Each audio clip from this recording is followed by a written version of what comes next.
आयुष्यामध्ये कधी ना कधी म्हणण्यापेक्षा नेहमीच कुठे ना कुठे कोणत्या ना कोणत्या स्वरूपात आपल्याला गुरु मिळतो. गुरुर् ब्रह्म गुरुर्विष्णू गुरुर्देव महेश्वरा गुरुर साक्षात परब्रह्म तस्मै श्री गुरुवे नमः. आज गुरुपौर्णिमा. आज आपल्या गुरुविषयी कृतज्ञता व्यक्त करण्याचा दिवस. मग तो गुरु कोणताही असो, आपले आईवडील असतील, आपले शाळेतील शिक्षकवृंद असतील, किंवा जीवनामध्ये भेटलेली कुणीही व्यक्ती किंवा कोणताही घटक ज्यापासून आपल्याला शिकायला मिळते. आज त्या सर्वांविषयी कृतज्ञता व्यक्त करण्याचा दिवस. गुरु फक्त एक कोणती व्यक्ती नसते, तर ती तुम्हाला अज्ञानाकडून ज्ञानाकडे नेते, अंधारातून प्रकाशाकडे नेते.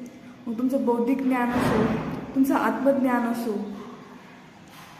प्रत्येकाला जीवनामध्ये गुरुची आवश्यकता असते. किंवा गुरुशिवाय ज्ञान नाही आणि ज्ञानाशिवाय जीवन नाही.